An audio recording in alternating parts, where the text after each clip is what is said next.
There we go. Okay.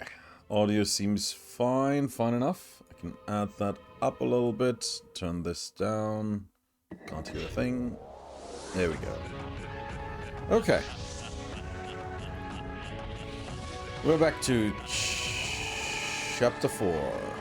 Implementation 4.1. Programming 4.1.1 requirements. Edna bricht aus is a classic point-and-click adventure. This means that the player can start events simply by clicking, by choosing individual image elements on the screen.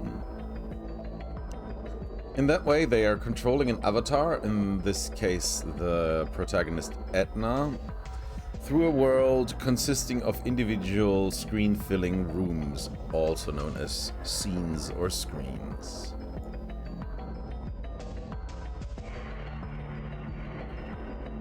During the game, the screen of a point-and-click adventure classically splits into two areas. In the main area, we see the room or the scene. This is where we usually see the main character, SC player character, and all side characters, NSC non-playing characters, as well as several items with which Edna can interact. Every room has to have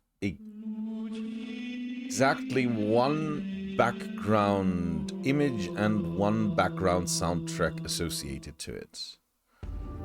On the bottom of the screen, we see the interface, GUI, graphic user interface. Edna bricht aus uses uses a total of 7 different GUIs depending on their purpose in the game. There is the Edna GUI, the Harvey GUI, the Edna Young GUI, the script on click GUI, the drag on click on script GUI. Well, no, oh, hold up. The drag on click script on drop GUI.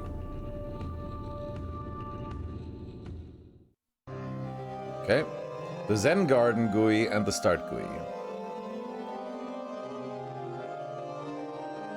If you describe all the functions that the complete game is intended to have in all of its varieties and mechanics, you get an entire listing of the tasks that the programmer has to solve. That's why I will begin with the functionality of the Edna GUI in all its details. Together with the functions of the other GUIs, this yields the requirements task to programming. The Edna GUI 4.1.1.1. Ooh. The Edna GUI, just as the Edna Young GUI, is... That's a different spelling, my dude. Is a clone of the Scum story system by Lucasfilm Games, nowadays known as LucasArts. In this system, the player controls the main character, in this case Edna, by decomposing a directive into individual sentence fragments. The commando text is displayed in the command line. Once a command is complete, I need to have my chat here.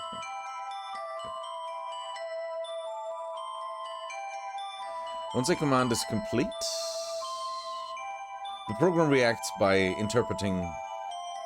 by executing the desired action. Correspondingly, the Edna GUI is switched into is split into 3 areas. In the bottom left, we have the 4 verbs. It is consisting of the commands with which we can control Edna. The options are look at, pick up, use, and talk. We want to give Edna the possibility to interact with any NSC or item or exit in one of these 4 modes. Upon mouse over, those clickable areas and the command text are displayed, are activated and displayed. Clicking on a button such as use displays it as pressed.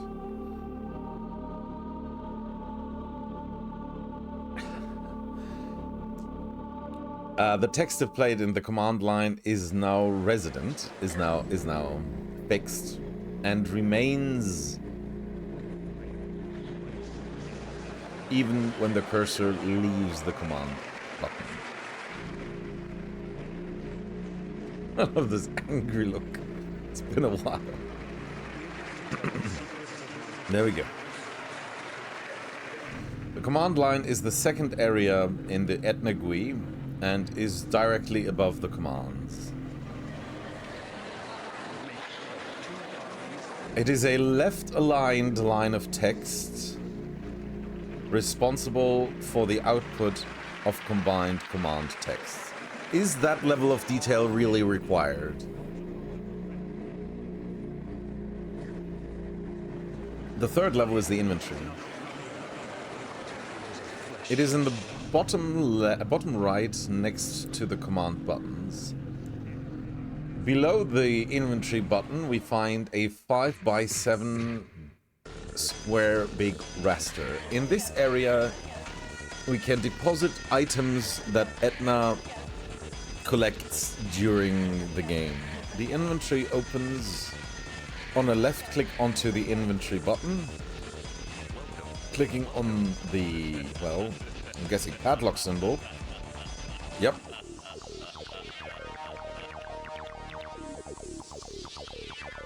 Hey Crazy, how you doing? I'm doing quite well, thank you very much. How are you doing? How's Bristol? So if you click on the padlock symbol in the bottom right corner, then the inventory will open even on mouse over. Alright, tired though. You're always tired, man. I hope you're doing good. And why do I click? A further click on the lock will recreate the original functionality. If Etna has collected more than 35 item entries. Got your submission videos all recorded, finally need to render Mario is missing and upload it. Nice. Is that a co-op run? I briefly saw that Mike was streaming it. Ah, it's a race with Mike. Very good, very good. Yeah, of course. Not co-op. Yeah, 2-player. Best of luck. With this rendition of a children's nursery rhyme that I recorded it. Right. After Etna, if Etna has collected more than 35 elements, the 5x7 area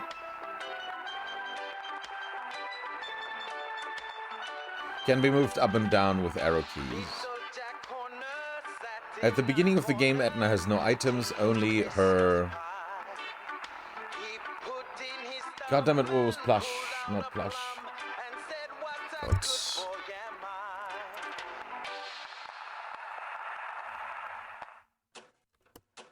No, plush, it is plush. A plush bunny Harvey is in the inventory. NSMBW Canalers are playing through some of your new Steam games. Ooh, do tell, what are the new Steam games? One click of Harvey combines him with the previously previously chosen command. For example, use Harvey is not a complete command, as inventory items serve the purpose to use them with items in the scene. Sludge Life 1 and 2. Hang on, I'll look that up in a moment. I liked this delightful melody so much that I had a music box. Correspondingly, the text in the command line becomes use Harvey with. If the cursor leaves the inventory and it draws back into its original state, but the text in the command line persists. That was the word I was looking for earlier, persists. If you now click on an item, so for example the table, its description is added to the command line after the previously defined command. Use Harvey on table is a complete command. Devolver. Devolver made like Gungeon, right? I'll look it up in a moment. Let me just finish reading this chapter, or rather this part.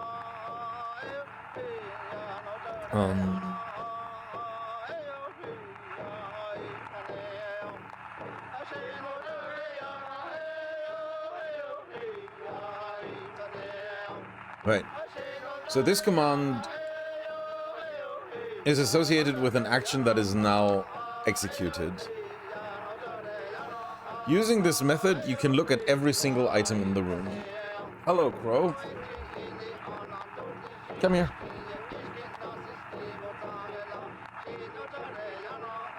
Crow, can you make a decision on where to go, please? Lap? Lap it is. Will you remain on lap? Or are you going somewhere else?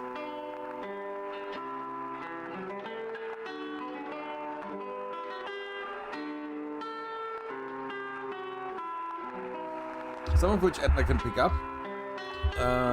And they arrive in the inventory at the next free slot.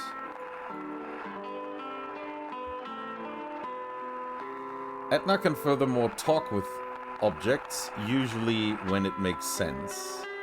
And these objects are NSCs.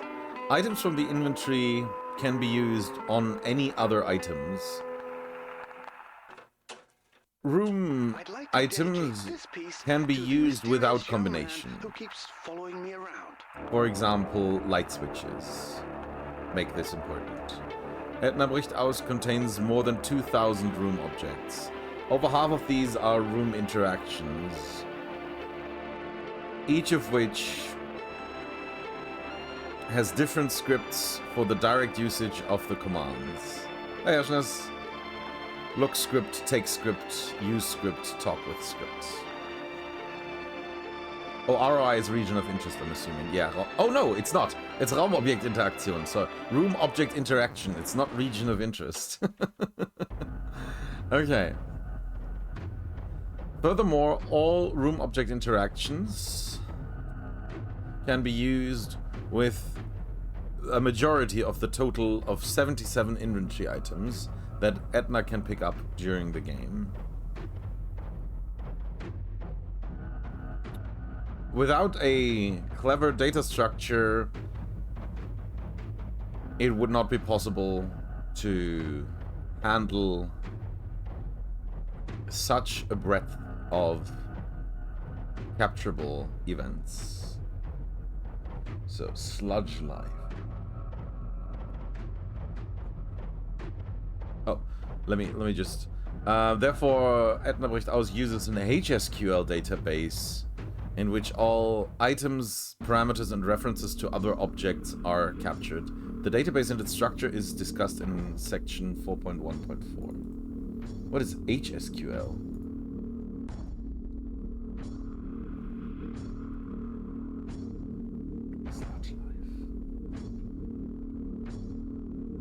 I feel like I've seen this logo, but I'm afraid I don't know the game.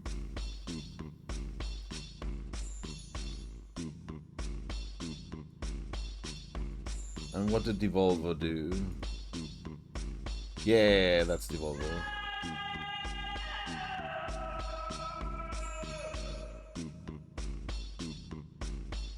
Hotline Miami.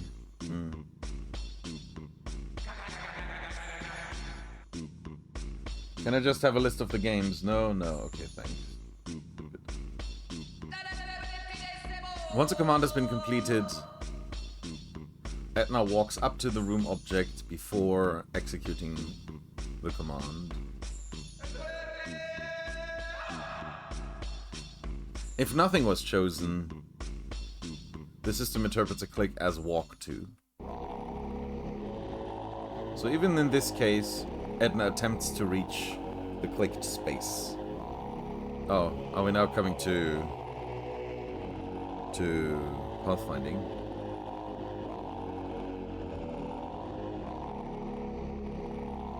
In order for that to work, a decision between walkable and or reachable and not reachable areas has to be made. Those areas are different from room to room. That's why, additionally to the background graphics, every room has a Boolean array in the shape of a converted black-white GIF, which shows which pixel is walkable for Edna and which isn't. Wham! Walkable area map. Alright. That's the technology.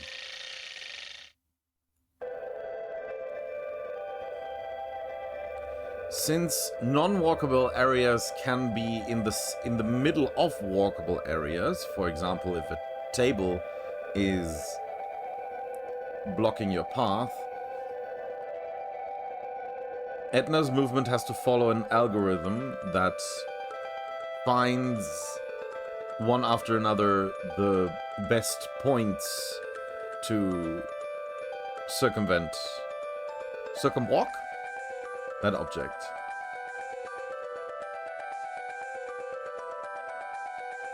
A further difficulty connected to the movement in the room is the perspective.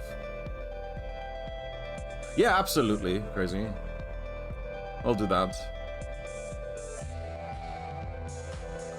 I'll have to refresh my memory though.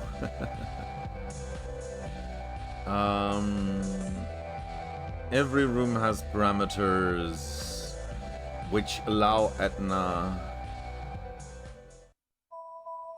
to scale based on the depth of her position in on the screen and adjust her speed. That's clever. I mean, in hindsight, that's obvious, but, you know, it's still a thing you have to think about. Other than her walking animation as main character, she has 3 more standard animations. There is an animation in case she is waiting, 1 in case she's talking, and 1 in case that Harvey is talking, who she has with her. Edna knows 4 cardinal directions. Each of the mentioned action modi. Oh, why is it in English now? All right, walk, talk, wait, think. Oh no, oh that's different. Okay, hence needs 4 animations, 1 for each cardinal direction. Crow, what are you doing? Crow, remember what happened last time you were up here? Crow, could you move on? Not that way. No, definitely not that way.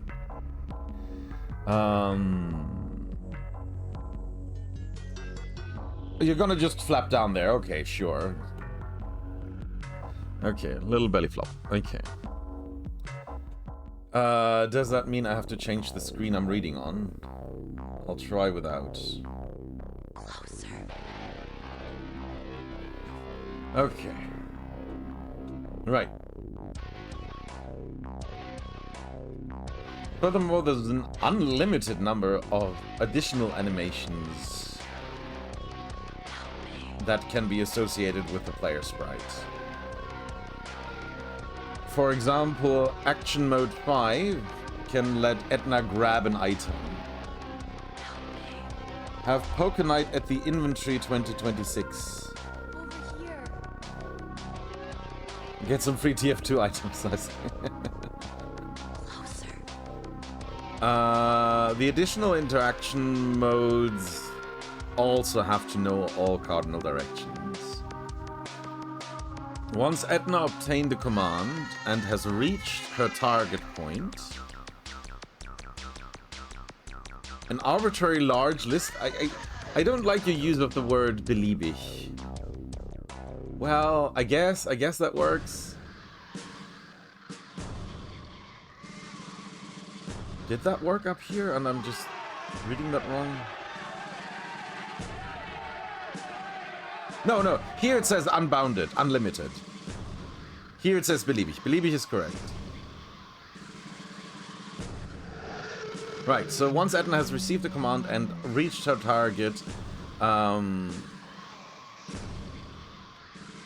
a list of a certain length of instructions has to be executed. Such instruction lists are called script, are usually phrased in a simple script language. Even for Edna bricht aus, we have developed such a script language. The EBA script interpreter knows 39 commands with which to react to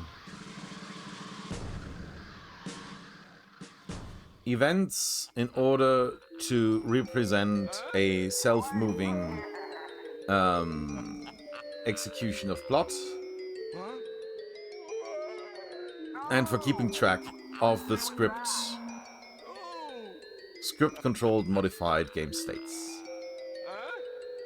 For example, you can make Edna talk using the script, say hello Harvey, activate a special animation, animate 0500, or make an item inactive, inactivate 10160401.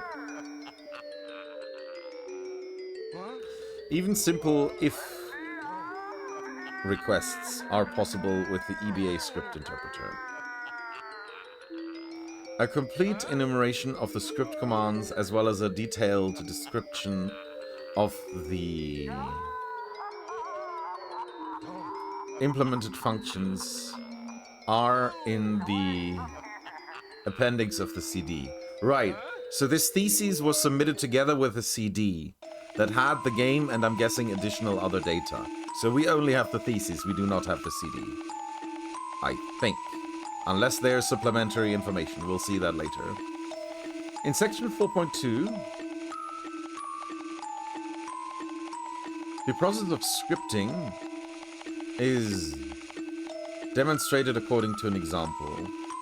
The scripting consists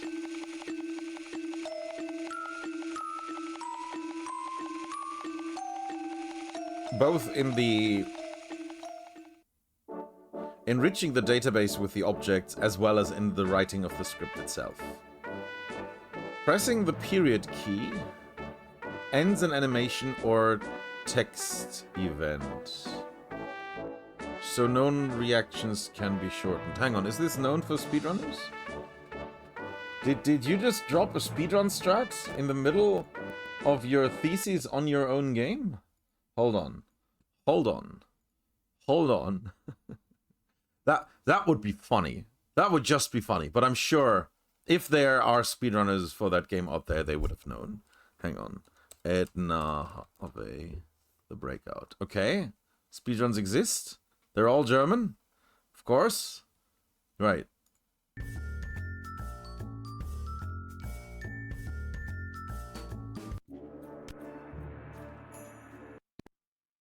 Yeah, okay, okay.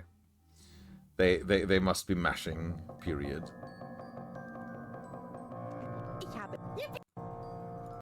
Alright. Cool. Very good.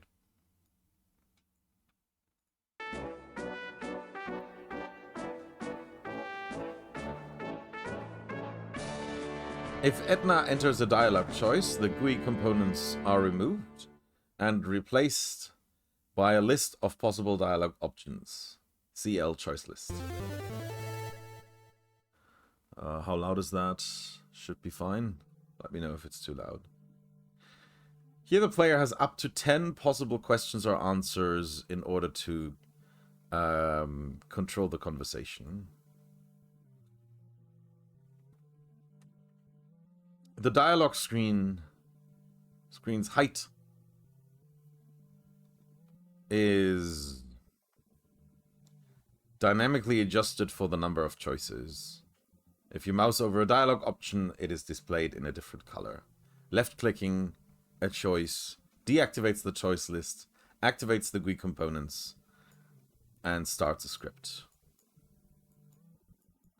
Pressing the escape key opens the main menu. Here you can load an old game, save a current game, or end the game. 9 save game spots are available, shown in the right game area. For each save game slot, an image is stored to identify the save game. Okay.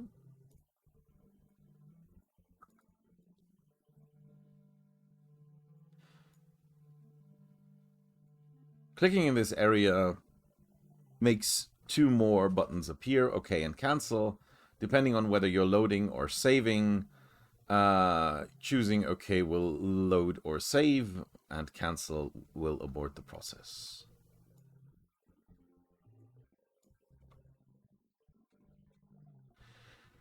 If your mouse is on an exit, the mouse cursor turns into a hand. Clicking on that object initiates a room change as soon as Edna arrives. Alternatively, there could be an additional script that must persist across the room change. Changes in the room and Edna's inventory must persist during a screen change. In the target room, a completely different GUI can be active.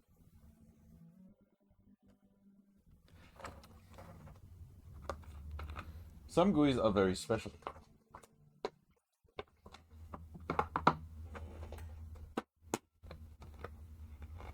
And only valid in very few rooms. The Edna Young GUI behaves in analog to the Edna GUI. Only the Harvey GUI will be briefly mentioned. The Harvey GUI is very different from the Edna GUI and is only used in the flashbacks. Harvey is only a hallucination, spoilers, and he cannot touch or use anything.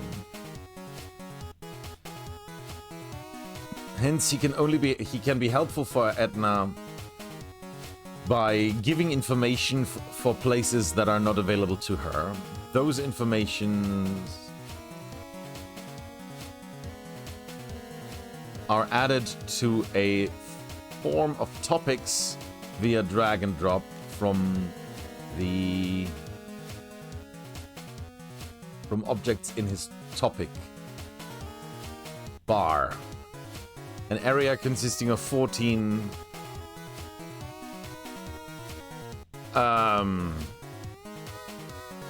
screens, I suppose, at the bottom of the screen.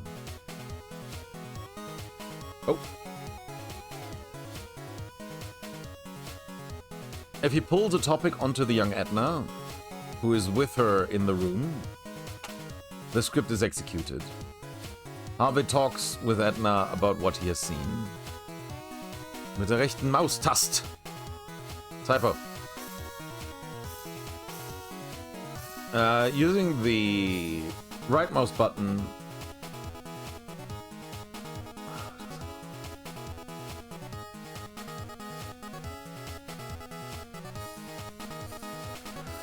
right. Using the right mouse button, Harvey can activate another topic in his in the topics bar or a room interaction object for a script. Choice of weaponry. AGS. For the demo that was created. Bro, I don't like it when you jump up that quickly.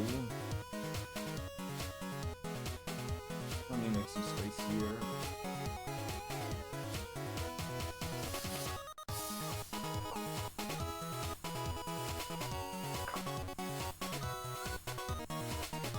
There we go. Okay. Now, please be careful, okay? Okay. Bro, you still have wet food, by the way, so you're not getting any new. Even though it is past 6. Yeah. Yeah, you didn't eat your previous wet food. You still have to eat that.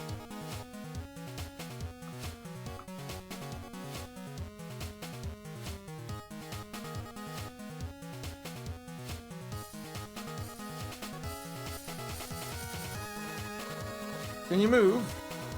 I'd like to read what's on that screen over there. Behind you.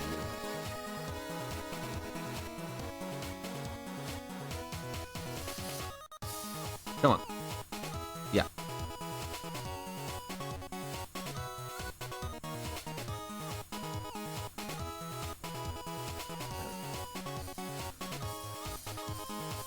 Do not touch the keyboard, please.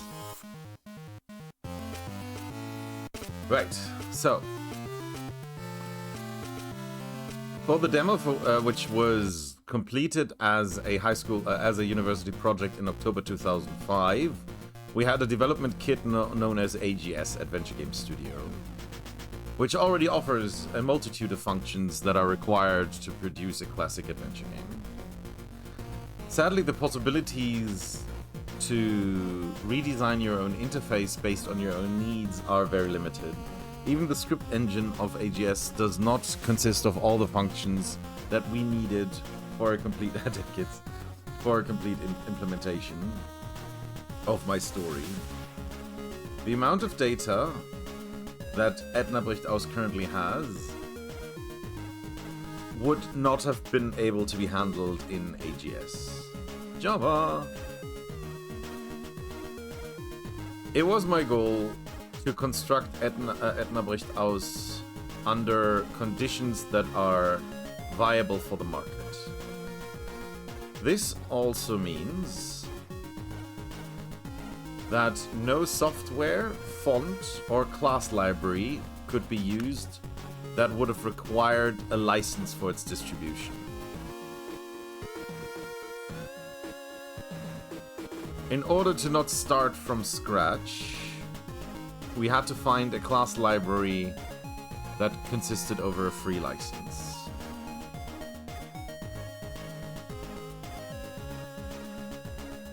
Since me, as well as Felix Engel and Stefan Hütter,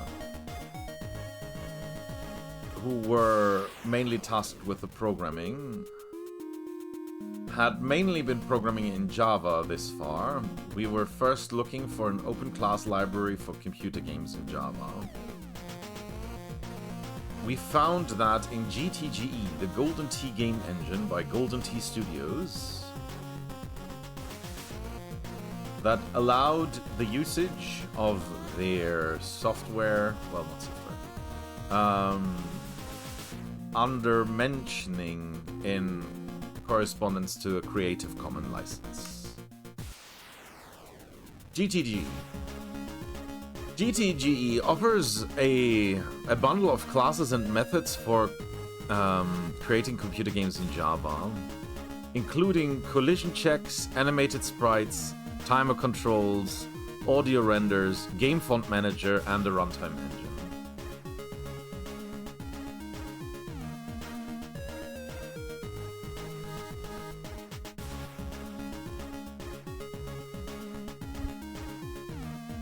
Ah, okay. That's a very complicated sentence. That's a very non-standard sentence. Because they're using a word purchase as a metaphor, and that's a bit awkward. Pro, can you go somewhere else, please? Pro, no. Nope. There we go. Great. You skipped the music. Right, we go back here. Okay. Can you please calm down now? Thank you. Okay.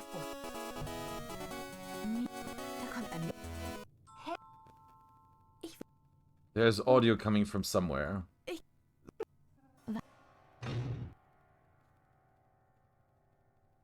There's another browser source that has audio. There, okay. Okay. Right. Write the theme tune, sing the theme tune. So, what he means is that the choice of using GTGE came together with the restrictions that GTGE has for loading a game in the GTGE framework. So in other words, its upsides comes with its downsides. GTGE was designed for programming arcade games, not for a complex game world of an adventure game.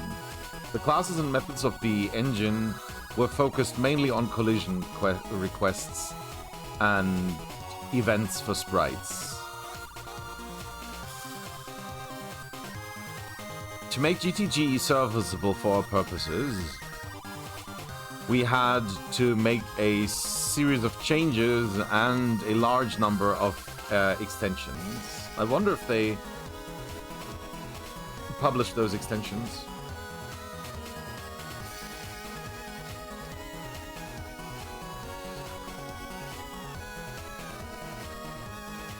Using these changes, the GTGE engine turned into the EBA game engine. The concept of this engine and the decomposition of the described tasks into the newly constructed 27 program classes are described in chapter 4.1.3. What chapter are we on? It's not shown here. Right. The biggest deviation from the GTGE engine is the connection to a HSQL database. The database.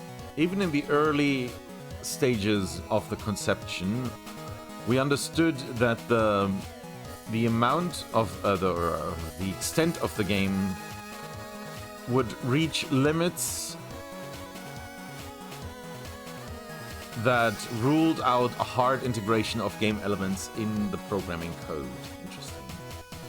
A different solution had to be found. Now, this is in 2006, so we don't all have 100 gigabytes of RAM at this point. So you have to think back to those days.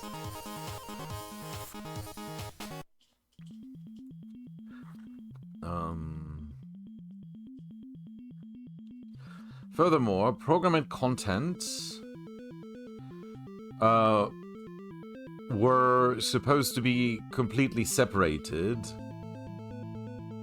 such that in the optimal case, the same program could be used for the construction of several different games. Felix Engel found a way to do that. A transportable, license-free HSQL database. This database worked with simplest CSV datas, plain text files, representing the relational database. Wouldn't that drive you mad?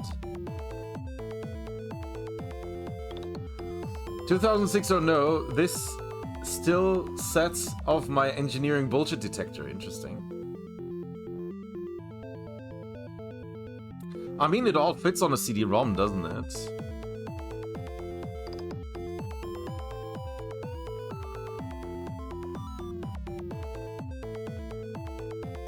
And, I mean...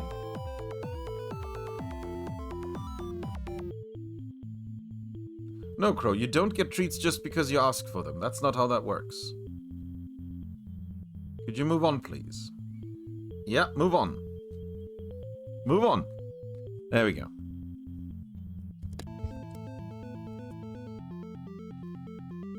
Where are you going? Ah! Are you going to stay there?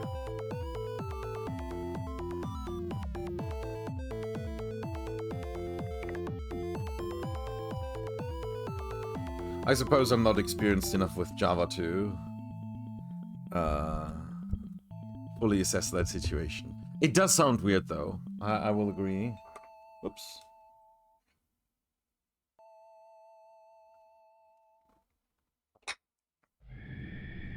The only thing I know is that it's 9 hours of or at least I remember.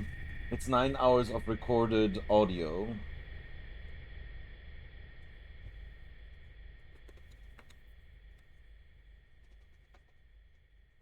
No issue with the design. 1 second.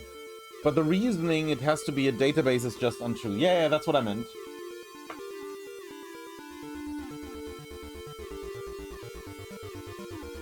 Like, was that really the problem? Was that really the bottleneck? Bro.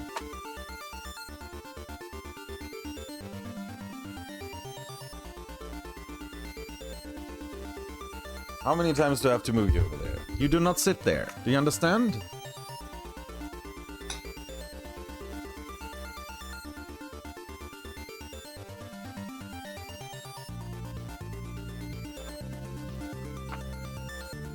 Okay, good boy. There we go.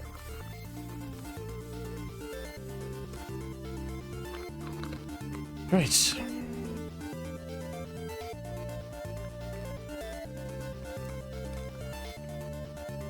Right, so... where was I? Every table of the database is represented by a CSV table.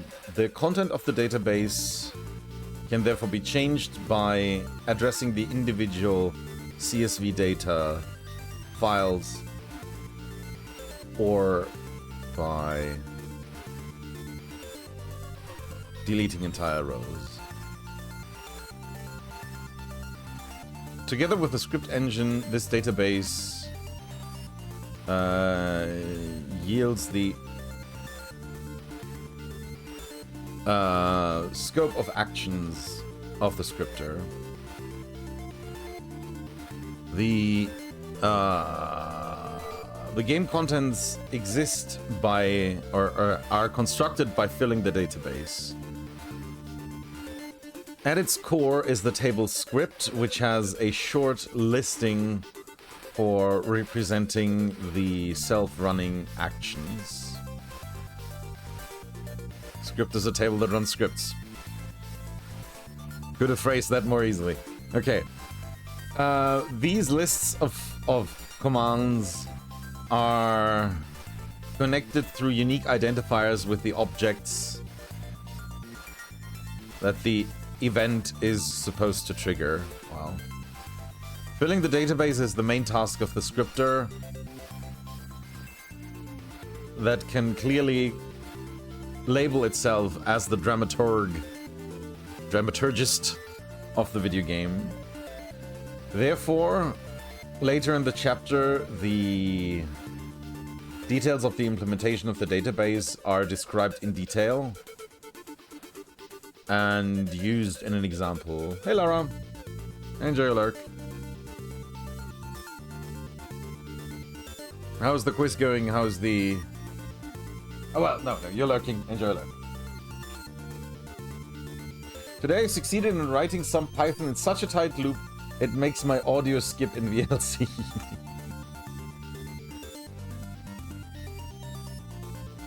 A complete documentation of all tables and fields is found in the appendix of the CD. The EBA script engine.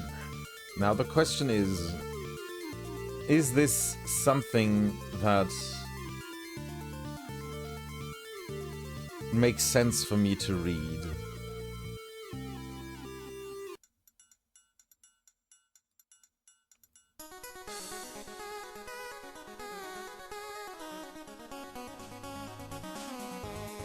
Because this has nothing to do with the actual, like,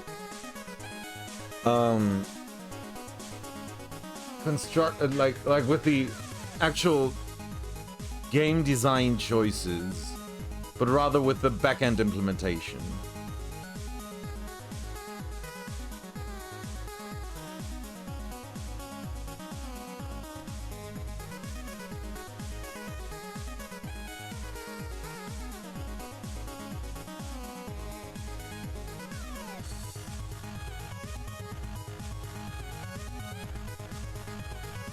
There's still chapter 4.3, which is the graphic design part.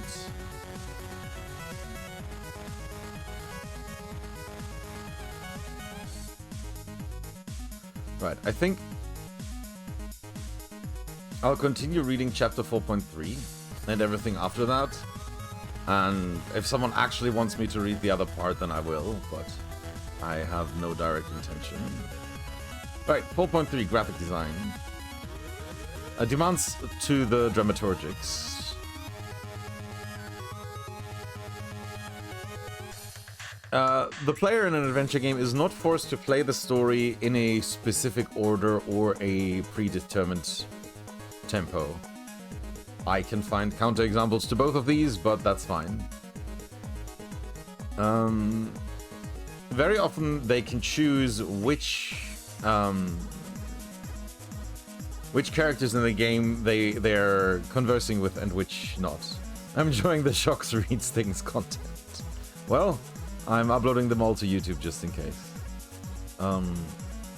Well, if it was reading, it would be a lot easier, but this is also simultaneously translating. And I noticed how, like, exhausted I am after that. Like, I can easily speak English, I can easily speak German and switch between the two.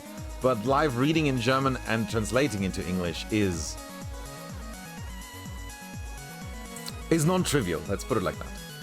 But thank you. Happy to hear that it's enjoyable. Due to Helldivers, finish the mission. Can talk quickly. Quiz is good. Archipelago's coming along. Python is good. Cats being cats, awesome.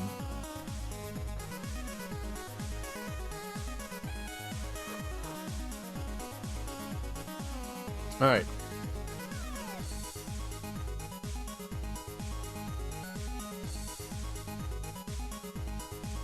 Right, what was I? Right. Right.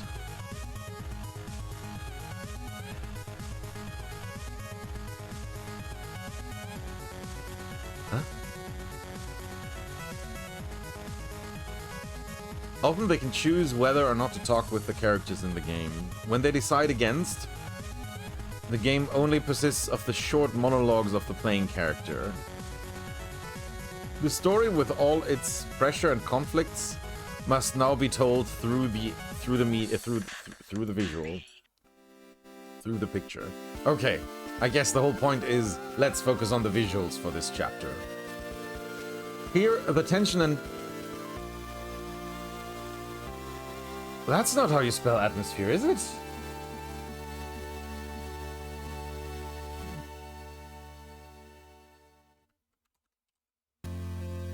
No, it's not. Okay. Yeah, he has the tendency to put an H after a T when it doesn't belong. He's done that before, but it doesn't matter. And yes, I'm being nitpicky because it was literally my job for over 3 years to mark down theses. So I will mention things when they pop into my site, such as double spacing and typos. Right. So the tension and atmosphere of the game is generated here to a deciding amount. The illustrators therefore have to work closely together with the dramaturgist. I keep getting not and now confused. Like while writing or while reading? Nicht und jetzt? Feel free to elaborate.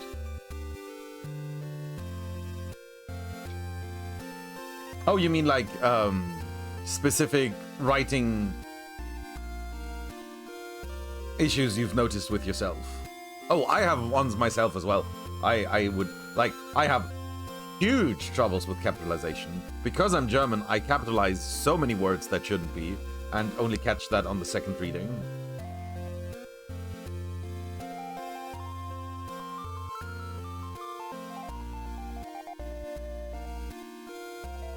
And I very often do IE versus EI, especially in like receive or something. I can never remember how to spell receive, no matter how many times I spell it.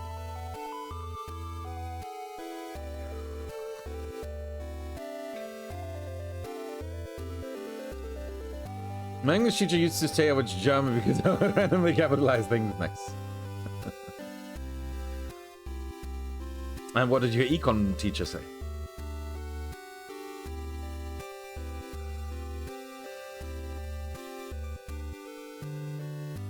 Right. Okay. Right. So, the illustrators hence have to work closely together with the dramaturgists. The background illustrator is the... Oh God. Ja. Boah. Nee. He makes a great comparison between theaters and video games, and I do want to acknowledge that, but I do not know the word Bühnenbildner in English. Bühnenbildner.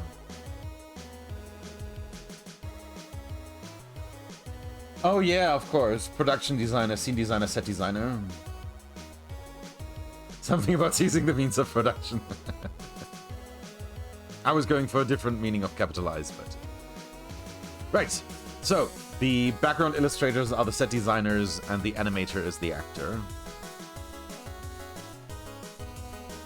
Backgrounds should be drawn in a way that highlights exits and relevant objects. Important areas must be highlighted optically. Items with which you can interact need to appear haptically without sticking out like a sore thumb. Now, I am not sure if I'm confusing haptically and tactile, but I thought haptically also only refers to things you can touch.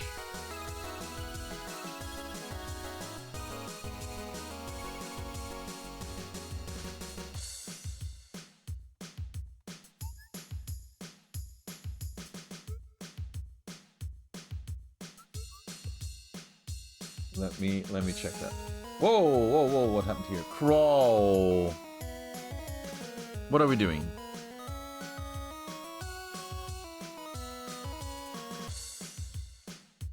Wait, come here then.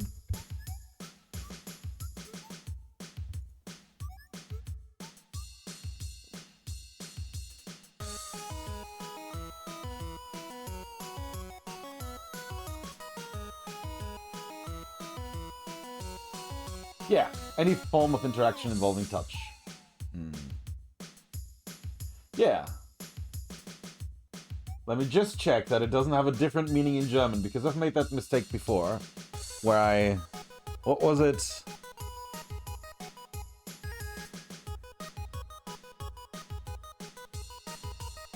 There's like a sub-area in mathematics where normalized in English means something else than normalized in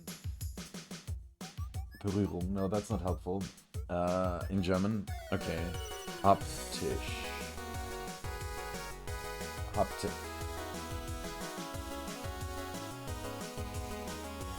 Haptische Wahrnehmung. Tastende Begreifen.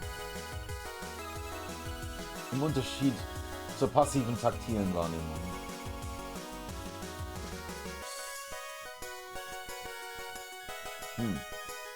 Yeah. Okay. Alright. That's alright.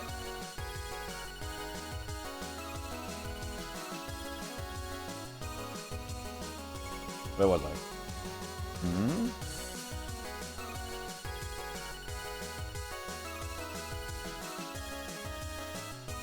Alright, right. They are meant to appear haptic. So not haptically, haptic. So they are meant to look like they can be touched. So that's fine then.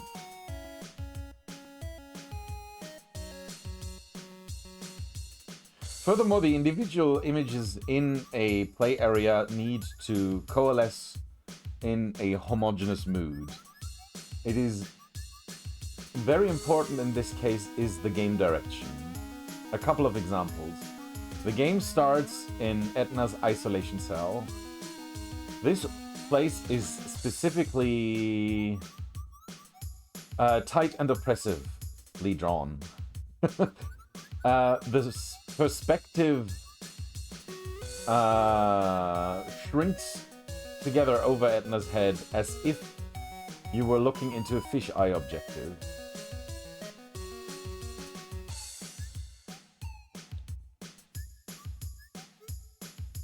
Okay. Really?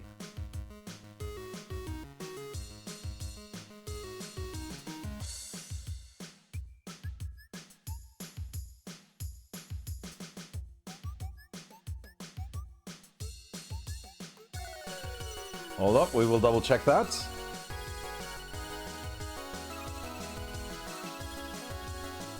Why do I get Lego? I don't want Lego. God damn it.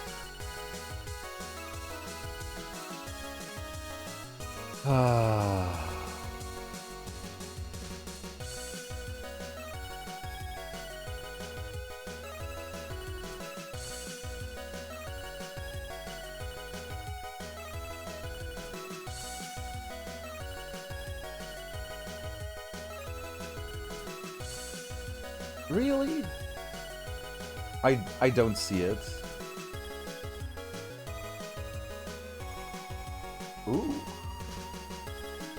Huh? before E except after C, yeah, except for the majority of cases.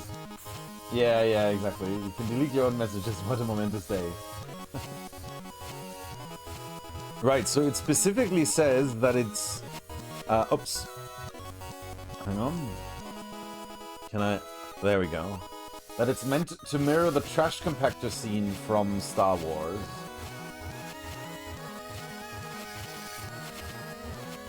I suppose you have these rows and the tightness. Yeah, I guess.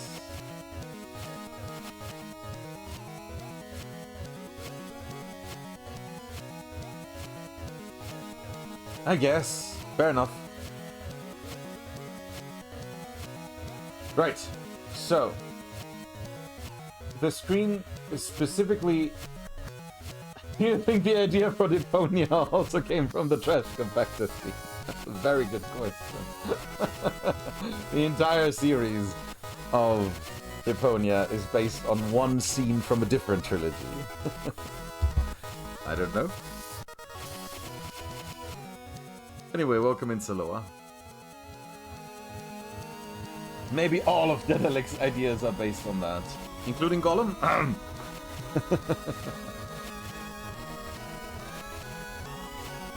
So just in case we were not here for the first 3 streams, we are reading Jan Müller-Michaelis' Thesis that he created together with the construction of Edna and Harvey's The Breakout.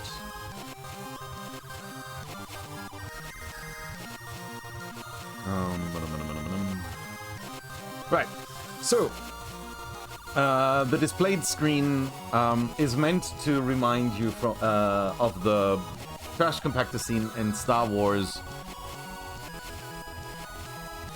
in der sich als klaustrophobische right, in which as a claustrophobic, God, what's the English equivalent of GAU? Worst case scenario, super worst case scenario, the walls are closing in on the heroes. Oh, thank you very much for the follow. Very much appreciated.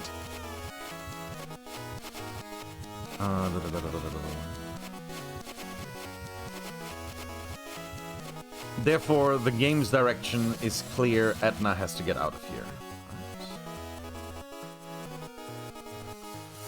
If Edna manages to escape the cell, she first gets into the ventilation shaft. Oops. It's a little bit too loud.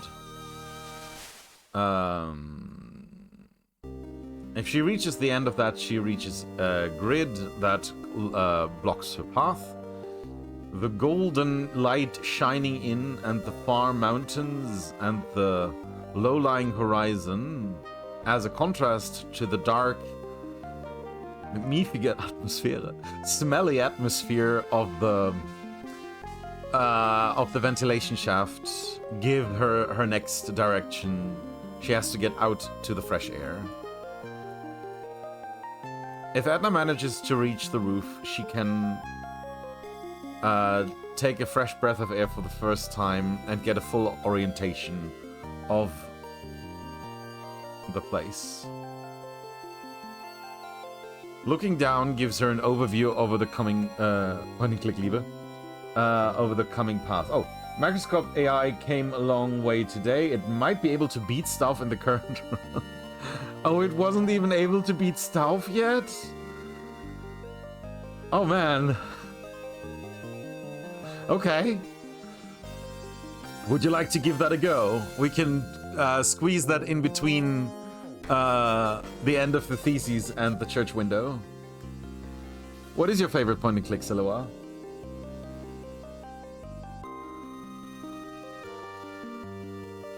See, Ashness is currently working on a AI to beat the microscope in the 7th Guest, which is also, well, you could call it a point and click adventure.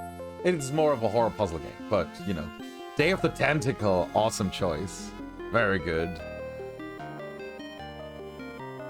There were some major bugs. That's alright, that's part of coding. I guess my favorite is still Loom, and that will never change. Although Mist and Blueprints are close seconds.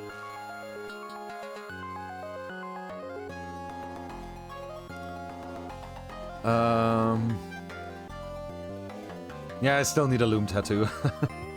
Oh gosh, I was thinking like... Gosh, I was very drunk, but...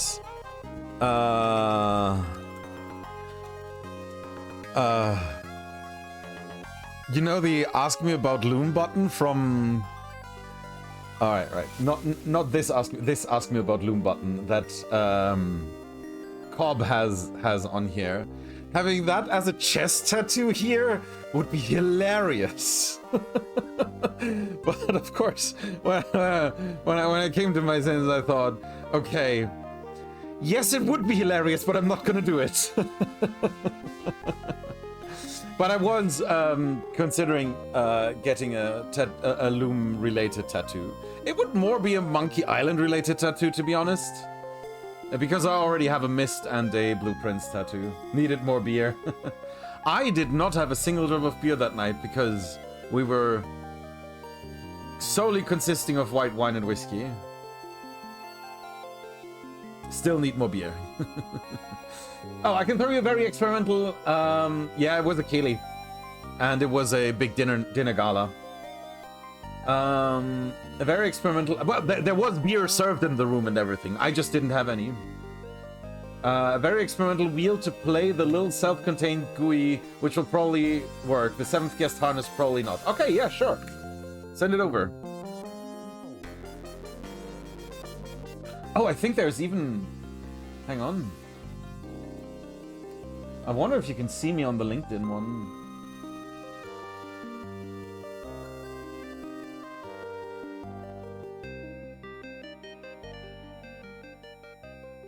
Hold up.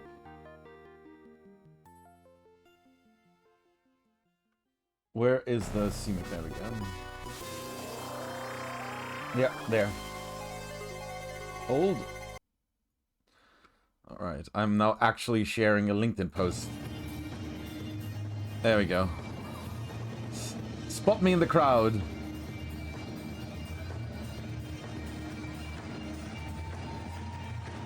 Oh, this is the first dance.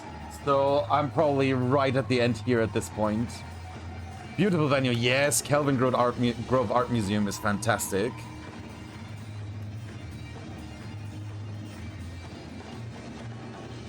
Right, so I should be coming up on this lane. Oh no! No. Dang it. Right. Yeah, back there. All the way back. Okay, never mind. Yeah. Alright, yeah, we had a 3-day conference here in Glasgow for everything we done. And it was very overwhelming, but it was a lot, but it was a lot of fun as well.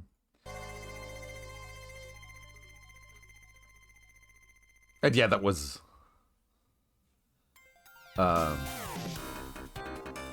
there were like you got to your table and there were already 3 bottles of wine in the cooler.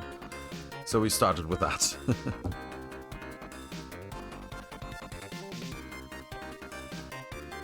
Okay, so where were we?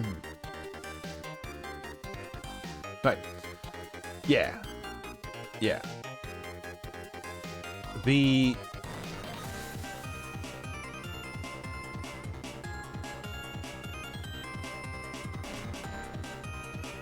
No, it's not.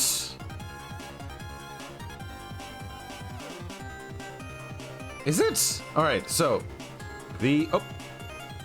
some script failure? Probably my Python? Don't know. Okay, I'm back. What was I saying? So the asylum is arranged like an arrow. Oh, sorry. Right, and the clouds point like fingers to a point behind the horizon. Okay, I agree about the clouds, but I don't see the arrow.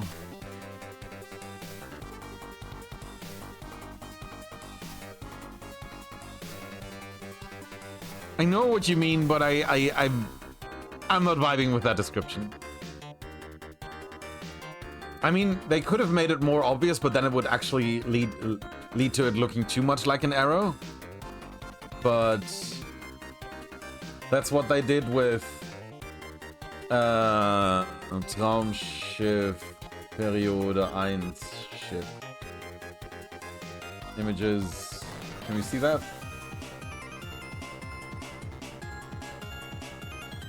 Oh man, Brave search sucks. Or rather, Brave image search.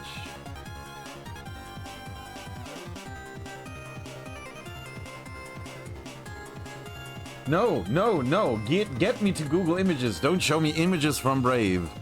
Raumschiff Periode 1 ship. When they did the parody of a German parody of Star Trek, this is what the ship looked like. Because it had to.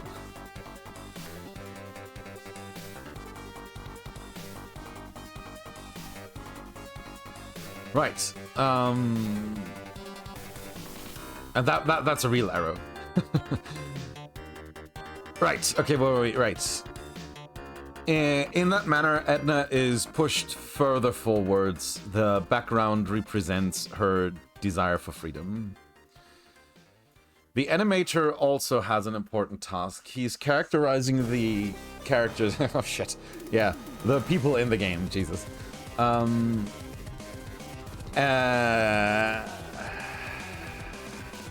Edna's visual representation is partially responsible on whether the player identifies with her or not.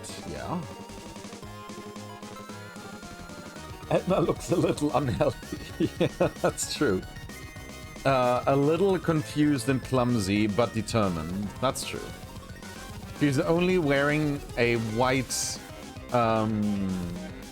kittel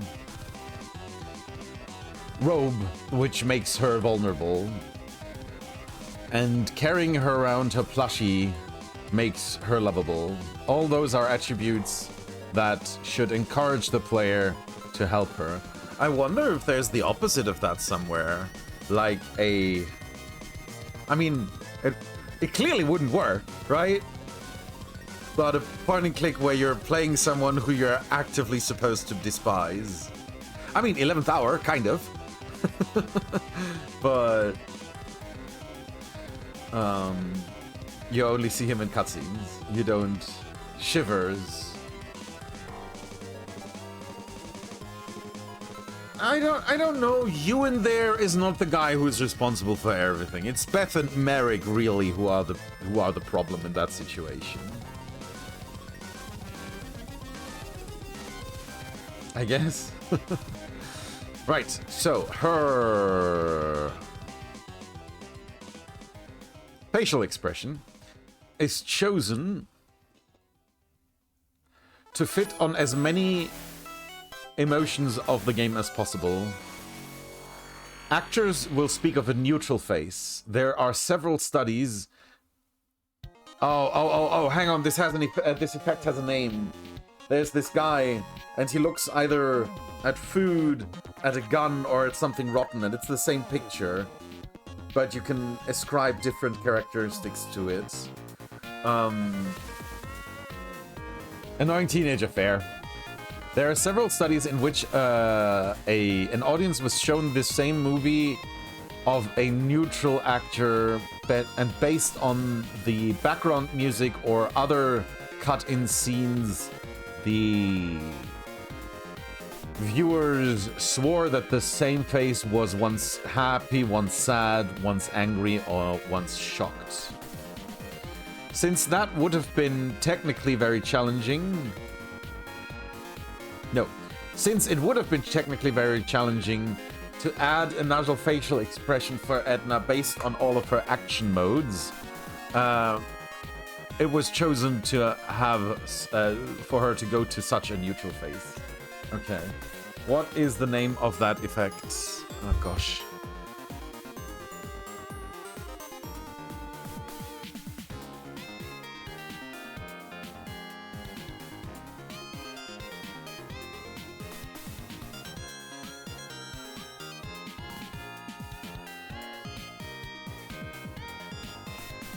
Foolish Elf effect. Is it that one?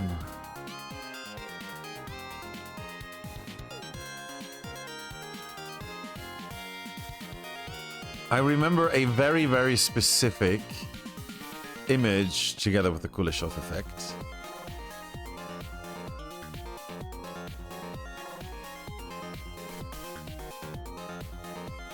Yeah, this one.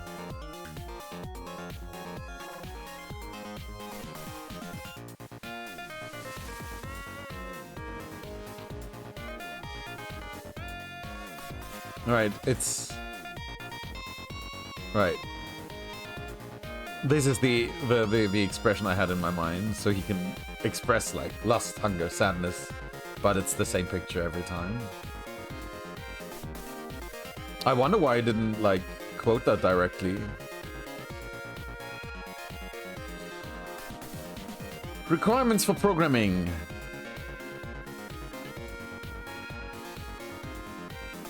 The illustrator obtains a new challenge, a completely different challenge from the direction of the programmer. Oh, rooms have to be drawn in a way that Edna's head is not too close to the... Yeah, I don't know what the word Flucht... I know what a Fluchtpunkt is. Is it vanishing point? Fluchtpunkt? Yeah, vanishing point.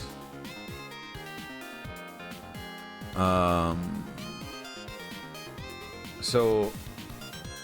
For example, the point where these lines would converge is the vanishing point.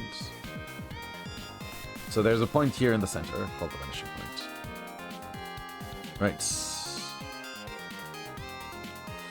The reason is that Edna's scaling is oriented by the top left corner. If she moves in the perspective, she has to change her size. When recalculating the top left corner on the same y coordinate, it comes to a weird graphical effect happens, and Edna only scales in jumps. Interesting. That sounds more like a bug than a requirement, but okay. As shown in Chapter 2, the 3D adventure has completely flushed its predecessors off the market. Even on the...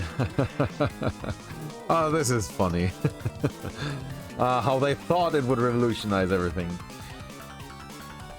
Even on the cinema, even in the cinemas, we see this production. Disney announced in 2004 Home on the Range would be the last 2D... Oh, right, in that sense of 3D. Not in the sense of 3D glasses. It would be the last 2D Disney movie. In fact, 3D worlds have a large incentive, there's a better word for that, but are nowadays almost a condition for a video game to be successful on the market. Light effects and freely choosable perspective allow for new and spectacular opportunities for representation. On the other hand, the requirements for system capacity is high. In order to display, let's just say skin, fur, or lawns realistically, as is in the known Pixar movies, computers have to calculate over days. For a game that needs to be able to change the graphics representation in a fraction of a second, we need to wager a lot of compromises.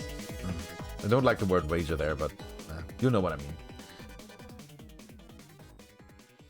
In reality, the 3D world of a computer game is consisting of objects and figures, which themselves are consisted of polygons, on top of which individual flat textures are presented. Optically, that's not necessarily more interesting than a classic cartoon figure. Backgrounds in 3D adventures are usually pre-rendered and can allow for better graphics than RPGs or first-person shooters. This leads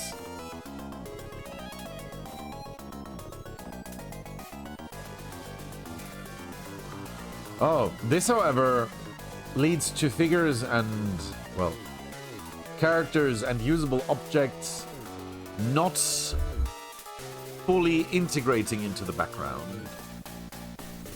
The decision to create Edna bricht aus in a 2D look is fairly independent of that. It was merely my personal preference that led to this decision. But it is also quite questionable whether the construction of 150 in red, this is the first time text is colored in this thesis, 150 3D backgrounds and 32 characters would have even been possible in the required amount of time. 434, comic look versus real look. In the late 80s and early 90s, because of the low resolution, the difference between comic graphics and real graphics in adventures was of a gradual nature. Backgrounds back then were not scanned by hand, but directly constructed on a PC. The better the optical methods were, the more... the more it was becoming clear that reaching photorealistic graphics was far, far away, whereas comic graphics would get closer and closer to comic prints. The very few attempts to create animations from films or photo parts all looked very clumsy and very unprofessional. Well, South Park made it work. Did they start in the 90s? Yeah, surely.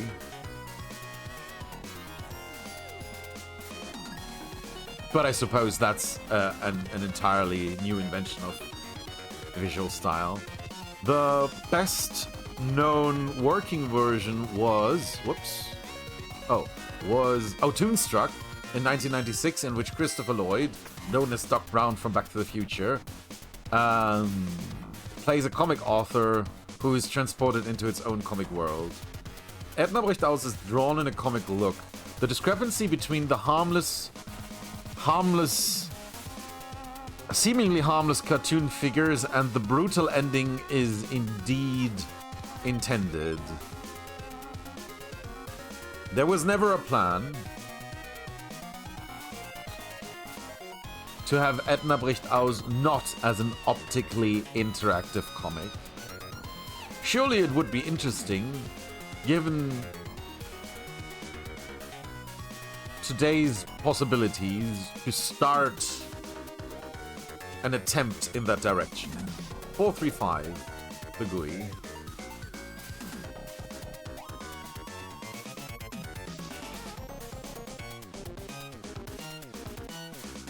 Other than animation and background illustration, good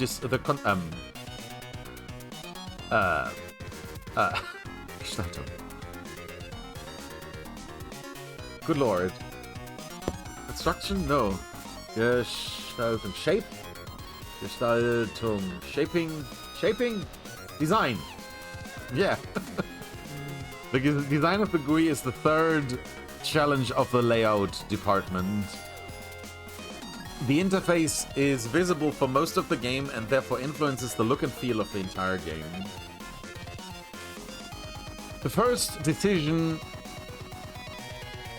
was to make the buttons of the 4 important actions not represented by symbols but by text. Edna bricht aus is, despite its funny graphics, not a game for kids. I had not considered that.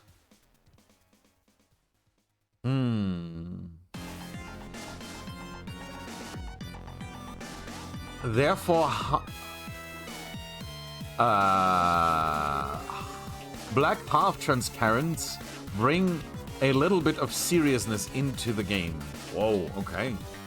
436 compromises. Ah, yes. I do not submit my thesis when it is done. I submit my thesis when I'm done. So, at the point of submission of the thesis, not all animations have been completed. Edna would have to be visible at in certain places where she's climbing up stairs, climbing up ladders, or is being dropped by the laundry elevator. Such animations are are the time bottlenecks of the game. In a later version, they will be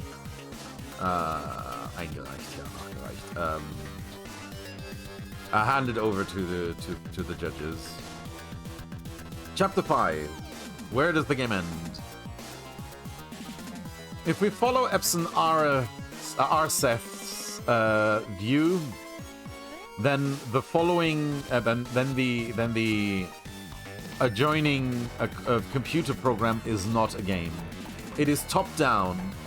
The plot is predetermined, even if not in every conceivable situation. Different strategies to bring the program to an end are only choosable when the author offers different multiple solution paths. Whether the player brings the program to an end or not is depending on whether you choose a right way through the labyrinth of rooms and riddles. Edna bricht aus definitely is a narrative, which is closer aligned to structures such as drama, novel, or movie than with Halma, hockey, or dart. Halma is the German version of Chinese checkers. I'm not sure how common the word Halma, how well known the word Halma in the English-speaking community is. The program itself is not less interactive than a game. Even in the very first room, Edna's cell, there are 25 objects that can be used in 4 different ways. Together with Harvey and its inventory, this is already 127 different modes of interactivity. This number grows with every collected item and with every opened door. In contrast to that, in a game of Skat, you have a maximum of 10 interactions per game situation. So Skat is a very traditional German card game. There are like 2. So in Germany, there are like 2 fractions of card games. One, which is everywhere except for Bavaria, which has the traditional French card deck. So as in similar to like bicycle cards, right? So where everything goes up to like ace, queen, and king, and jack, right? And in there, the 2 most well-known games are Skat and Doppelkopf. You will see those all over Germany. Bavaria, on the other hand, uses its very own print of the Nürnberger Blatt, which has different suits and different descriptions for the cards. So you still have hearts. Spades is oh, hang on, let me just show you. Nürnberger Blatt.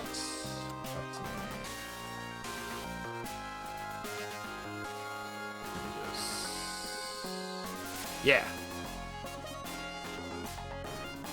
Yeah, this is traditional French, and this is Nürnberg. variant. I wonder... Yeah, this... Man, Brave Search really sucks. Okay.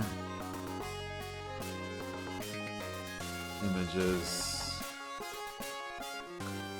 There we go. There you go. Right, so Spades has been replaced by Leaves. And the other two have been replaced by Oak and Bells. And there's no queens, so there's only lower and higher soldiers and king and, well, ace is something. I've been using Ecosia. It's not great either, though.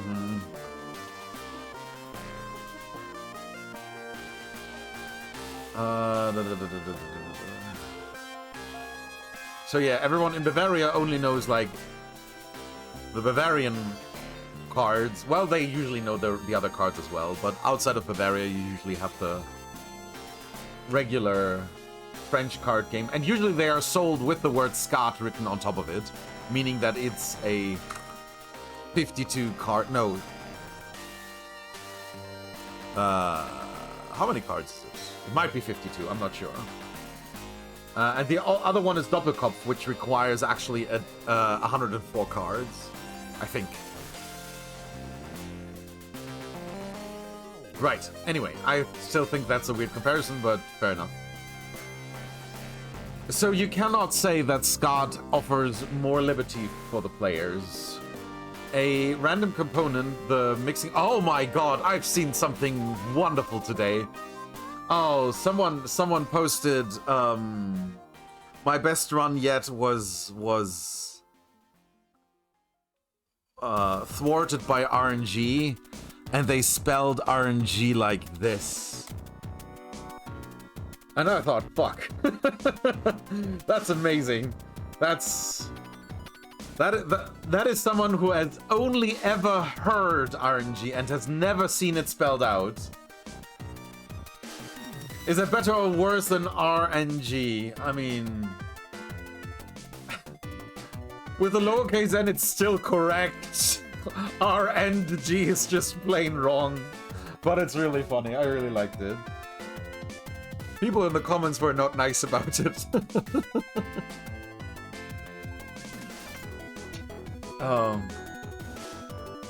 That reminds me of the... I'm adopting... It is. Reminds me of the time where we had, like... hang on. Yep. That is for that. We had, like... little sheets at the Students' Association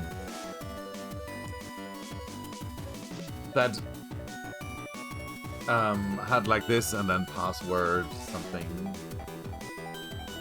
yada yada yada. So basically little prints that had like that on it, and then someone called us by phone and said, hey, I have problems with this and that, can you help me? And said, yeah, sure. And then it's so funny. They read that as a word. They said the URL. And it was in Bavaria, so it was really with that pronunciation, rhythm and G. So yeah, it's like saying it's the URL instead of the URL. I mean, it was. I mean, I'm sure we must have spelled it with capital letters, but saying it as if it was a very natural thing to just call it the URL was just fucking funny. Okay. Angel unlocked. Yeah, rhythm and groove. Rhythm and... I don't know. Rhythm and generator.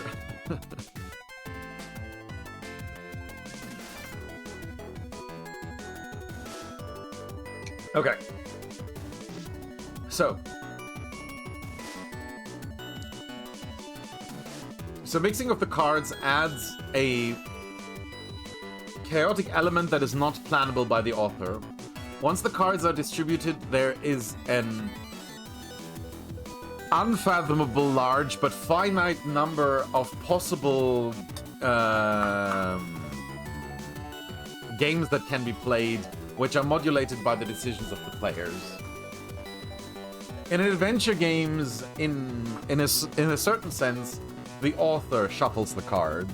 No, distributes the cards.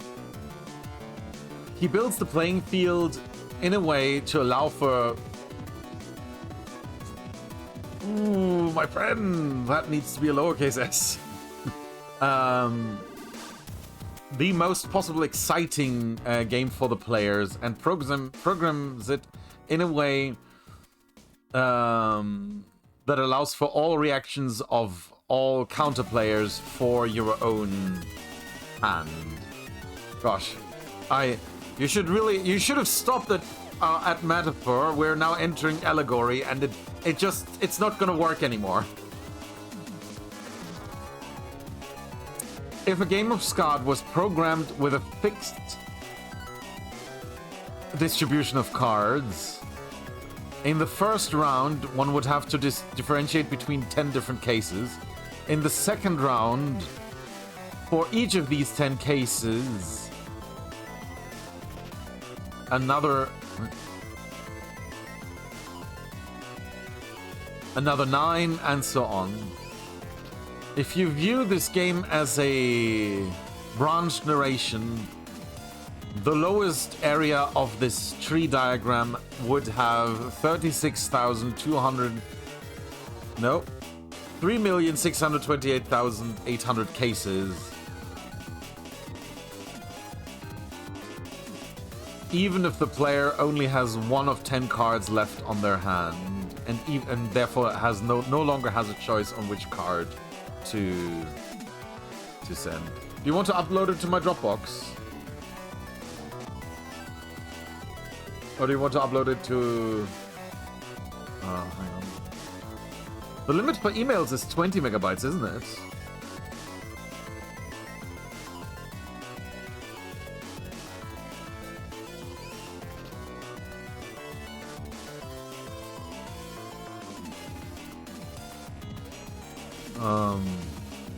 But I can make some space on my Dropbox, if that helps. The inventory of an adventure game is different. Only very few of the many options of a player actually lead to a new area. The others are dead ends and return a player to the previous vertex or node.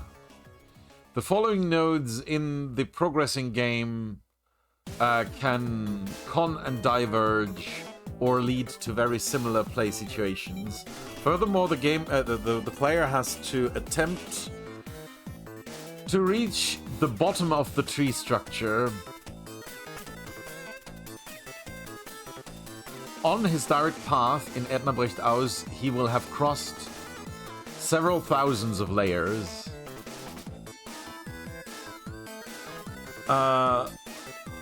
The first floor, in order to leave the first floor alone, you have to make 76 correct decisions, the order of which is only vaguely predetermined. If the player makes a wrong choice at one point, they don't have to start the game anew, but just returns to a previous node. Though such structures are not unknown in the game world. They are called labyrinth games, and are they? And even if the correct outcome and the possible outcomes of a labyrinth are defined by the developer, even Epson Arseth would not consider eliminating this in his category. He keeps writing category of a definition of game. In every action game, every first-person shooter, and every CRPG is at its core a labyrinth game. In Tomb Raider, Pac-Man, and Doom, the player is in a maze. The maze is guarded by creatures. Based on the antique... No, based on the... God. Can you say antique? No. I think that's a false friend. Let me check.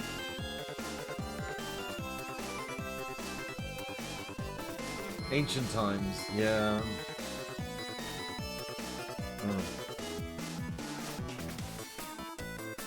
Ancient Greek?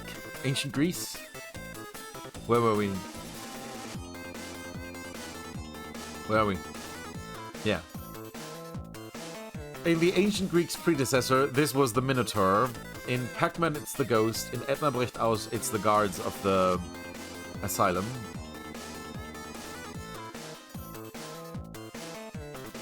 It's okay, stuck it in the cloud somewhere. Alright.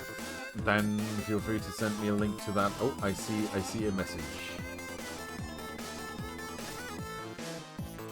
Alright, let me just go here real quick in case that opens a what? Okay, it does not. Okay. Let me immediately put the wheel down. Played it myself, it's bad. Alright, have a good one. Thanks for stopping by, Lara.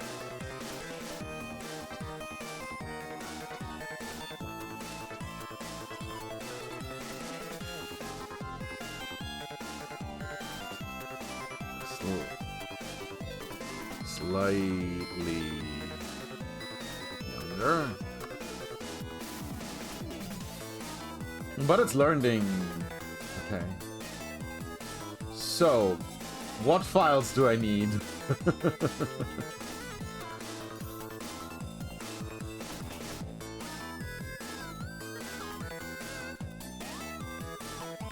Why do I have this many windows, browser windows open? Oh, that's that. They're all on this screen and on this screen and on this screen and on this screen. I have to.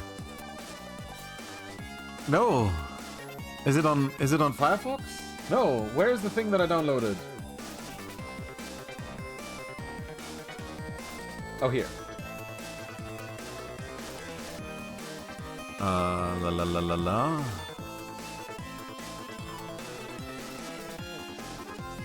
Right. Let me know what command to type. I forgot the lip stuff. Can I just use the old lip? Probably not.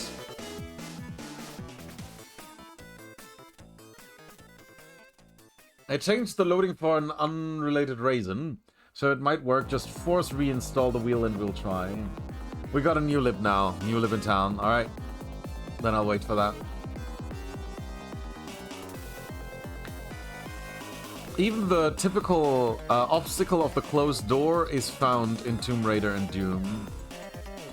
The only difference in these games is really what kind of skills the player uses to overcome the guardians and obstacles.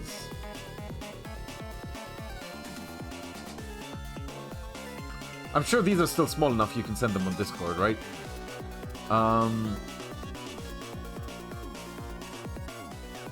If you were to replace the entire contents and all items with keys and locks in Edna Brecht Aus, the game would be a pure labyrinth game. Plot and game elements are in superposition without friction. Edna Brecht Aus, therefore, is the the seemingly impossible hybrid. It's a labyrinth game that explains a predetermined plot.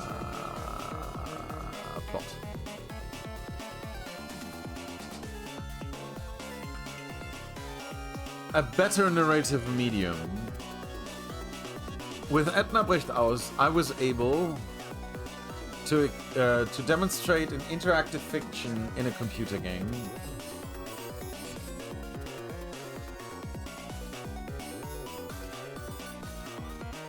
I'm going to have to take a short break. I'll be right back.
Okay.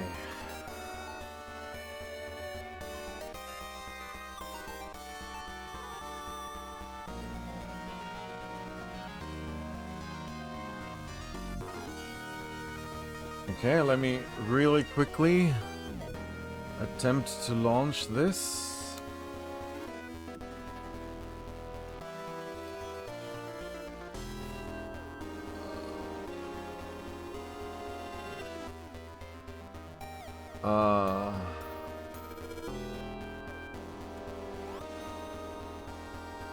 What was the force reinstall? Come on. That one. Force reinstall. There we go. Okay. So I don't have to do anything about the libraries?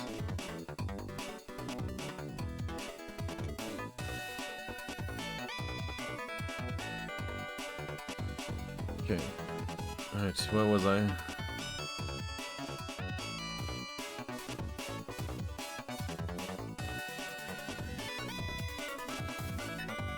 You forgot about it, so no idea. I mean, you can just send me what you have.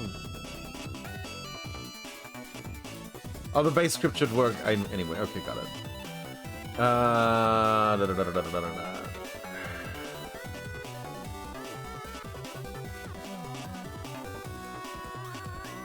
Right, so let's try to read that again. 5.2, the better narration medium. With Edna Bricht aus, I succeeded in explaining a narrative story in the form of an interactive computer game. Interactive was in the wrong position there. The targeted dramaturgical effect is that the player himself feels responsibility for his actions based on a choice that is impossible to get right at the height of the game's tension. They are forced into responsibility he cannot possibly take with the two given options. Therefore, he is forced to reflect upon... Oh, right, I forgot about that. Right, the at Dark Shocks. Do I strip that away? Hang on.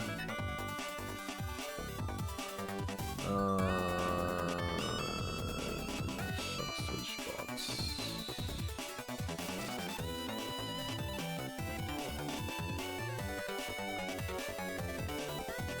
Thank you.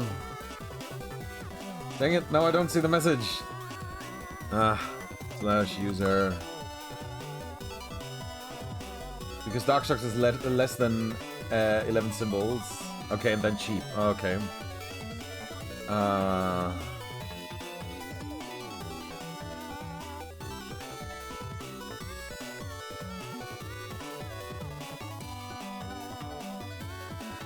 Let me check where that check is.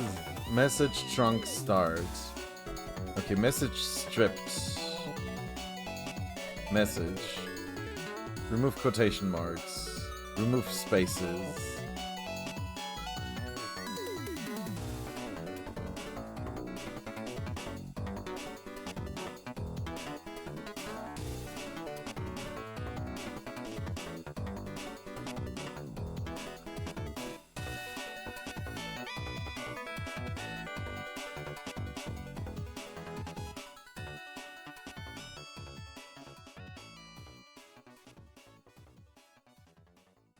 Right. Bad with appendage is starter no is Shock's word plus starter for Shock's word in oops. Dark Shocks. Was it a capital D? No, it was a lowercase d, okay. That's Dark Shocks for starter in bad terms start. Go. That should give me every combination of that, and everything we've had before. And with appendage.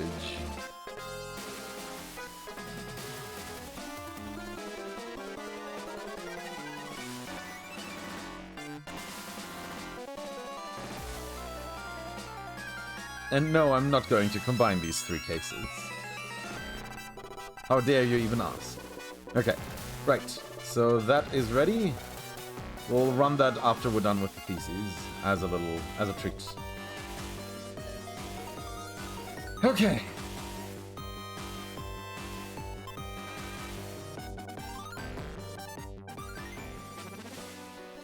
Right, the player is therefore forced to reflect upon the medium of being and has to ask themselves whether they have made errors in while playing the game. They further have to ask themselves why he, or why they, despite having the choice, is not able to achieve a satisfying ending. Finally, they also have to ask whether, despite the liberty of their actions, they were pre-planned or pre-forced into this specific plotline.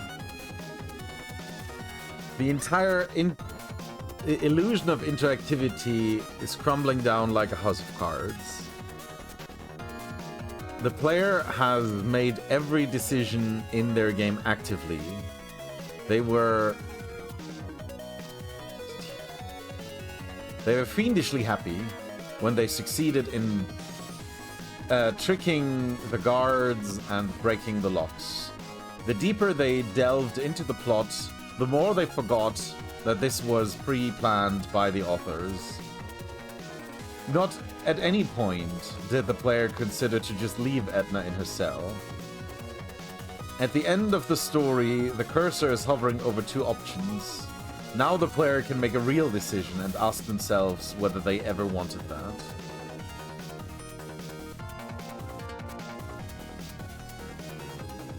Achieving the same dramaturgical effect in a non-interactive medium would be completely unthinkable.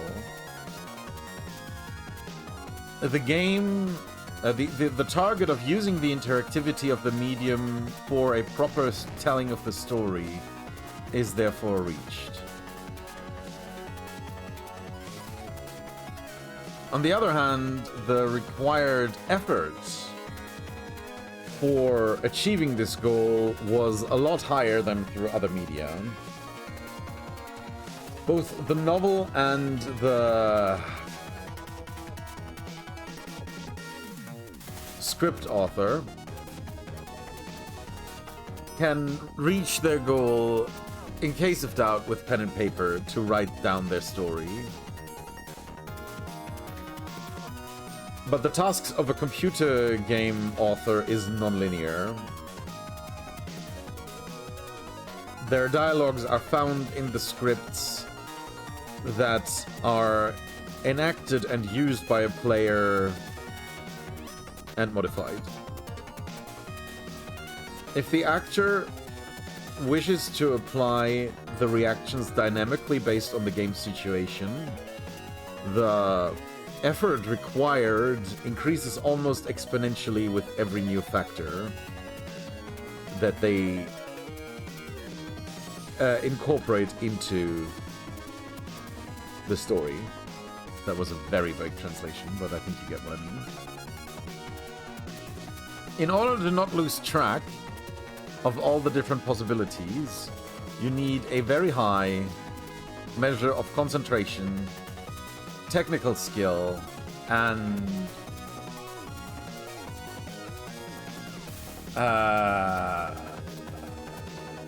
proficiency in abstraction.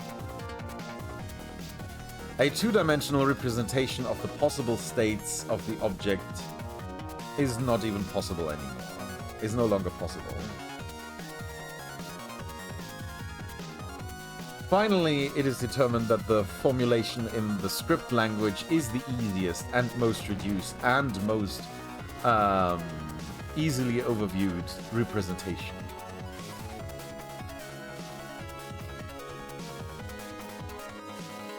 A separate documentation of the scripts, where they appear and what they are influenced by outside of the script language would be very uneconomic and of dubious use. In other words, we're going to write documentation for our code, and then you're going to read our code. We're not going to duplicate that in the thesis.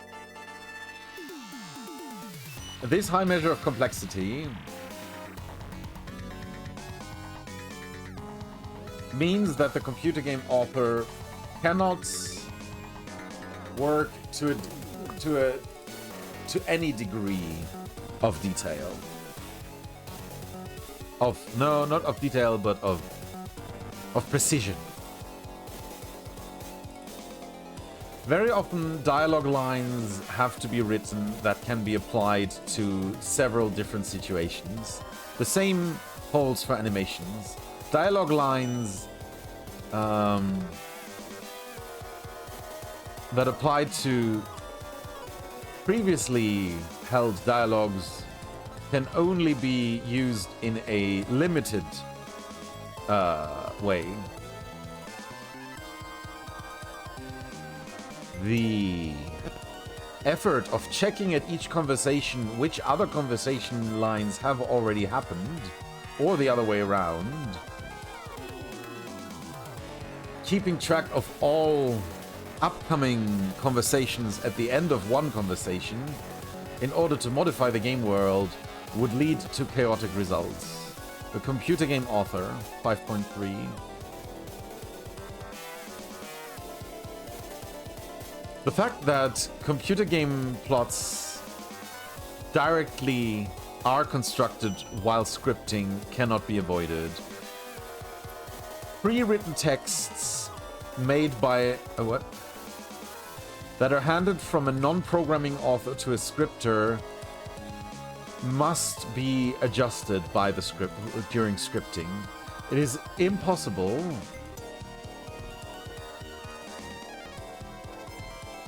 to fully plan the entire process and complete control of the insertions of the dialogues into the program. You can even say that the progression of the meta-linear plot in a computer game, in all its impossible, in all its states and effects, is logically equivalent to programming itself. Double space. In order to write a video game, the author has no choice other than becoming a programmer themselves. The scripter, on the other hand, is forced to take responsibilities off the author In the optimal case, the author and the scripter are the same person. The future of the game. Ever since the invention of the video game, there was no point in which its development stood still. Every new product attempted to overshadow the predecessors with new developments. Every? No way. Zugpferdes.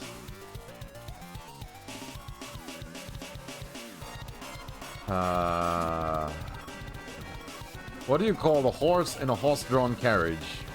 Call of Duty would like a word. Yeah, or just game clones. Yeah.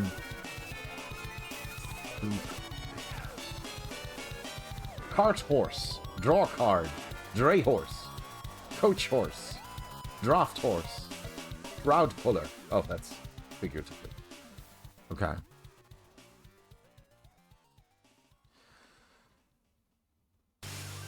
So, computer games therefore inherit the role of the cart horse in the oh, I see what you're saying. In the development of the home computer. For text parsing and email correspondence on its own, it would not be required to switch to a new system every 2 years.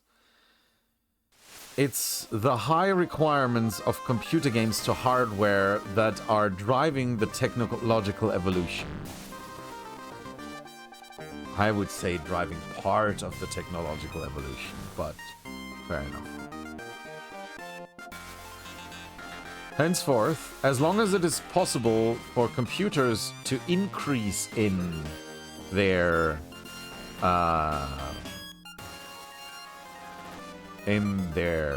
skills, Jesus Christ, in their work, computer games will attempt to exploit these new possibilities. A fading of these continuous progress is not in sight. The horse walks into a bar. The bartender asks, "Beer?" The horse responds, "I think not," and promptly disappears.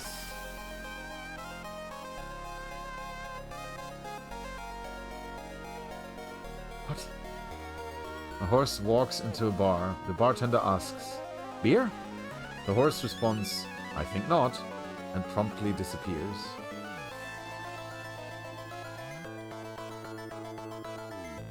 Now, admittedly, the joke only makes sense if you're familiar with French and oh, I think, therefore I am. Yes.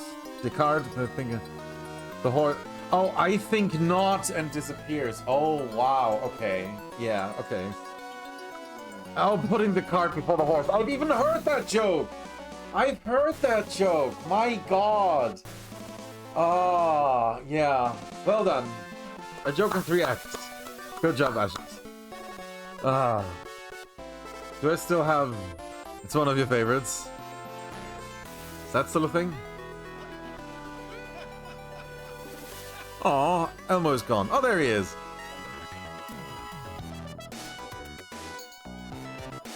There we go.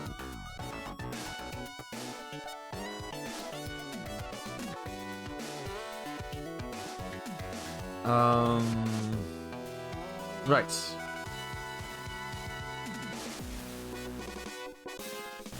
Some of these new developments, as the jump from text to 2D graphics and 2D to 3D graphics, opens a whole new world of possibilities and pulls behind it general changes of the optical, dramaturgical, and game technical mechanisms. The change from 2D to 3D was the last big revolution of that magnitude.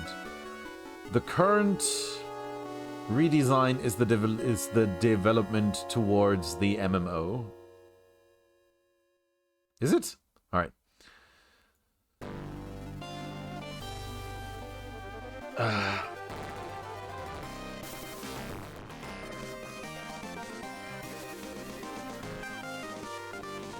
Ludologists are predetermining that a game with increasing interactivity will be completely disconnected from the author.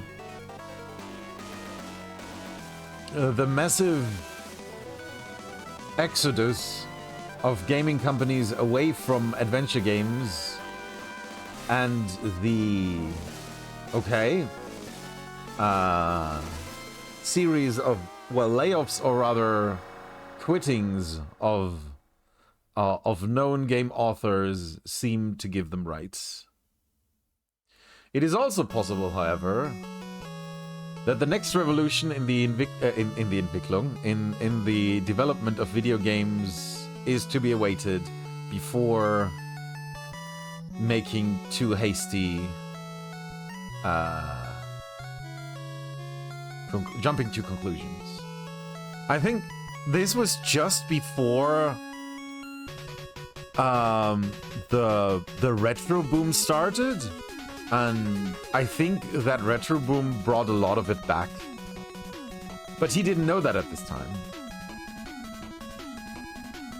Maybe it is possible in the far future that the development potential of the medium is fully exploited. We will have to see whether this is the end of the computer game, or if computer game developers will have a possibility to develop a unified theory that allows themselves to use the same mechanisms over and over to tell new stories. Okay. Where did the player go?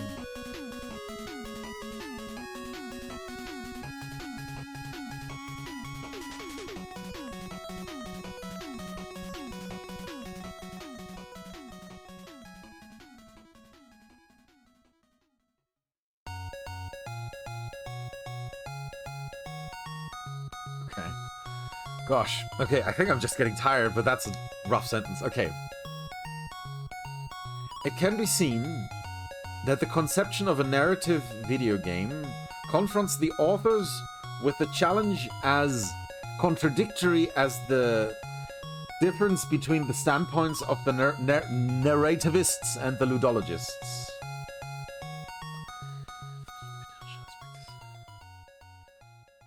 From the game aspect, it is required to give the player the largest possible playground of actions. The player wants to affect the world, experiment with different actions, which is only possible when he is allowed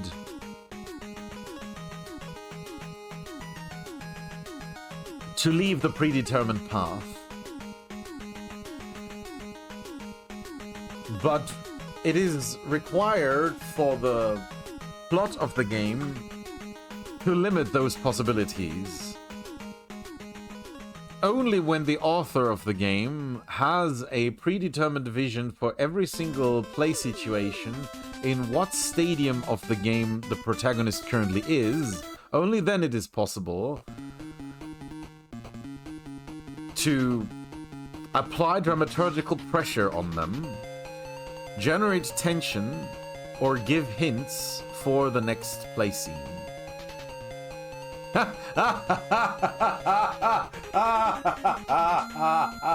Oh, that's funny. Oh, that's really good. That's really good. Oh, damn. Okay. Oh, fuck. That's a good ending. Oh, is that the last? Is that the end? No. Okay. Yeah. That's awesome. Okay. So. Okay. Right. I've. Oh, damn. Okay. That just brought it back. That just brought the entire thing back. Okay. You should think that it's possible to find a middle ground between those two extremes. If you think about how game designers of the 80s and 90s were able to get both aspects, liberty of the player and author-determined plot, to successful and exciting products, it is difficult to see why the game developer of the 21st century only has two options at the end. Listen to Janet Murray and listen to Epson Arseth. That is so cool. Holy fuck. Okay, right. So this only makes sense for those of us who joined us from the very beginning. Yeah. Hey, Mike.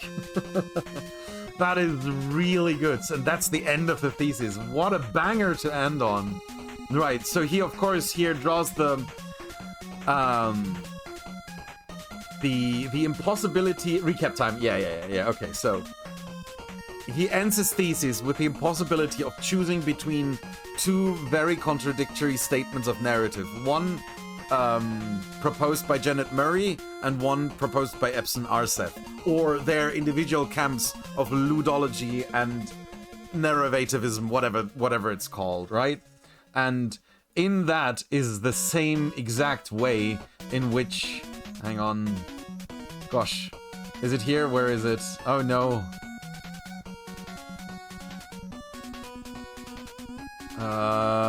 Where is it? Dang it.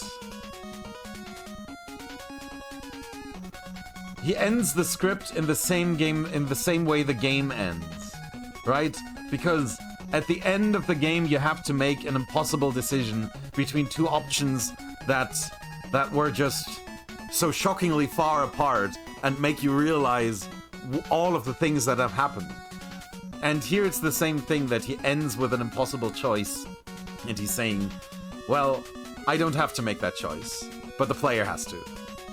And that's really good. Damn. Okay. Giving thanks. I say thank you to Professor Günter Rehfeld for... Was I not just added by someone on LinkedIn called Rehfeld? No, never mind. It is a mic drop. Yeah, damn. For its motivation and the possibility such to allow me to produce such such an extensive game for my diploma thesis. A further thanks is for my second corrector, Professor Dr. Norbert Witt, who was from the get-go a big supporter of my my plan. The game would not have been possible without the collaboration with Olaf Kasper and Felix Engel, who were big contributors to the EBA engine. I would further like to thank Andreas Endler and Stefan Hütter for their contributions.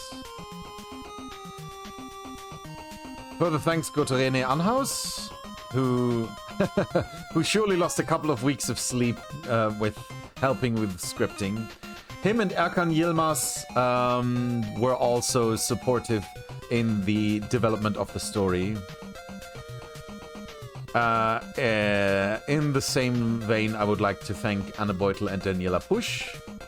Special thanks goes to Finn Seliger for his genius music layouts. I wish him best of luck with his diploma thesis. I wonder why we can't find that. Because that was like a dual thesis? He wrote his and Finn Seliger wrote theirs? Maybe it's just not as public.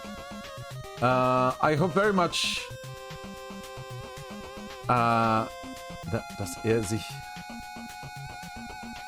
that he will gather attention with creating the soundtrack for Edna Bricht aus. I would like to thank the illustrator Jan Bauer for the first individual drafts, even when he could not, for time reasons, fully contribute to the project.